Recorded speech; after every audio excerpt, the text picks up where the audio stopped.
Video பார்க்குற எல்லாருக்குமே வணக்கம். சேனல் சப்ஸ்கிரைப் பண்ணிவிட்டு பக்கத்தில் உள்ள பெல் ஐக்கான் ப்ரெஸ் பண்ணிங்கன்னா நான் புது வீடியோ போடும்போது உங்களுக்கு நோட்டிஃபிகேஷன் வரும்.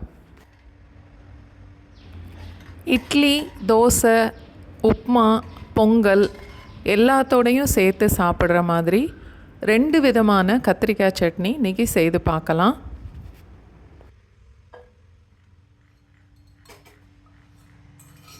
2-3 டீஸ்பூன் அளவுக்கு ஏதாவது ஒரு எண்ணெய் சேர்த்துட்டு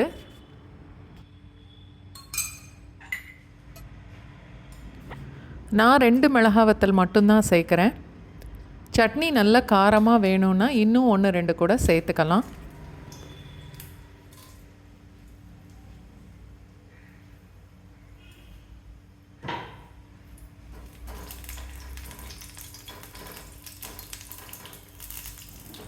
அதோட ஒரு 10-15 சின்ன வெங்காயம், பெரிய வெங்காயம் சேர்க்குறதுனா ஒரு 1/4 கப் அளவுக்கு, 1/2 கப் அளவுக்கு வெட்டின கத்திரிக்காய்,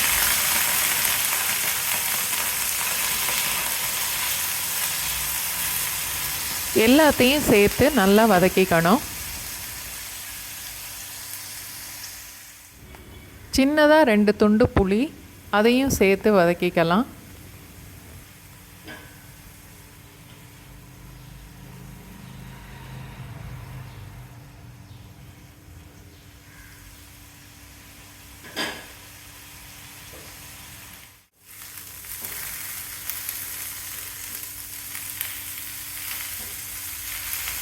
கத்திரிக்காய் பாதி வேகிற அளவுக்கு வதக்கிட்டு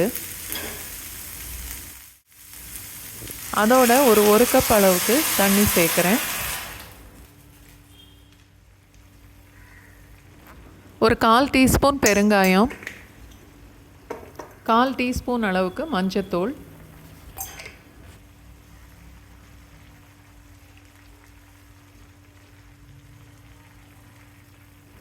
அடுப்பை மீடியம் ஃப்ளேமில் வச்சுட்டு மூடி போட்டு வேக வைக்கலாம்.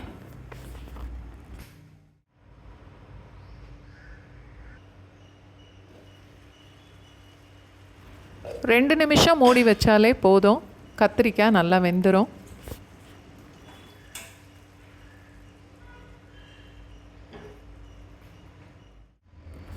நல்லா ஆறுனதுக்கப்புறம் ஒரு மிக்ஸி ஜாரில் போட்டு கொஞ்சமாக தண்ணி சேர்த்துட்டு தேவையான அளவுக்கு உப்பும் சேர்த்து ரொம்ப நைஸாக அரைக்க வேண்டாம். சட்னி ரொம்ப கெட்டியாக இருந்தால் ஒரு 1/2 கப்பிலிருந்து 1 கப் அளவுக்கு தண்ணி சேர்த்துக்கணும். தாளிக்கிறதுக்கு 2 டீஸ்பூன் எண்ணெய், 1/2 டீஸ்பூன் கடுகு, 1/2 டீஸ்பூன் உளுந்தம்பருப்பு, 1 கொத்து கருவேப்பிலை,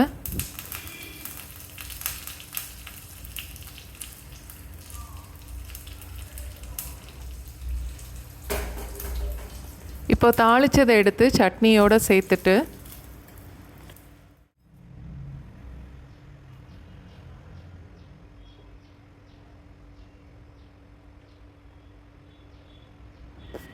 நல்லா கலந்து டேஸ்ட்டு பார்த்துட்டு தேவைன்னா கொஞ்சம் உப்பு சேர்த்துக்கலாம்.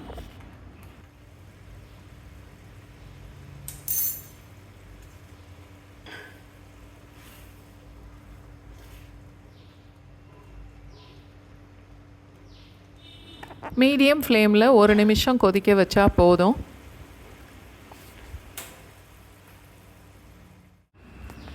இதுதான் மிளகாய் வத்தல் சேர்த்து வதக்கி செய்கிற கத்திரிக்காய் சட்னி.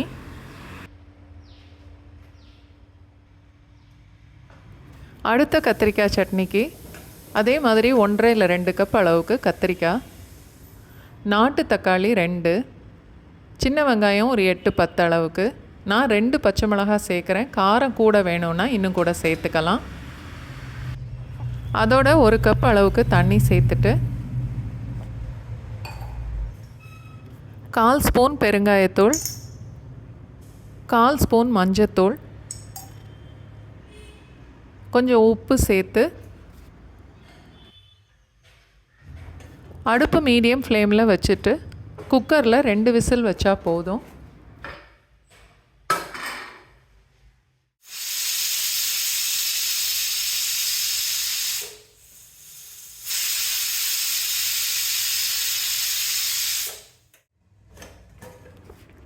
கத்திரிக்காய், தக்காளி, வெங்காயம் எல்லாமே நல்லா வெந்திருக்கும்.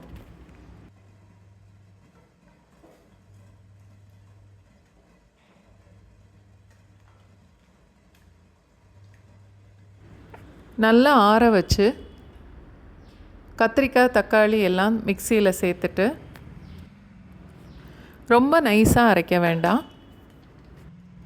குக்கரில் காய் வேக வச்ச தண்ணி கொஞ்சம் இருக்குது, அதோடையே இந்த அரைச்ச சட்னியும் சேர்த்துட்டு தேவைன்னா இன்னும் கூட கொஞ்சம் தண்ணி சேர்த்து கலந்துக்கணும்.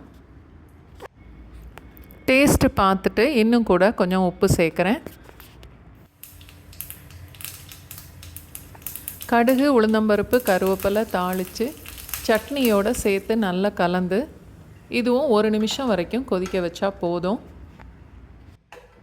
எப்போவும் ஒரே மாதிரி சட்னியே செய்யாமல் வித்தியாசமாக ஒரு நாள் இந்த சட்னி ட்ரை பண்ணி பாருங்கள்.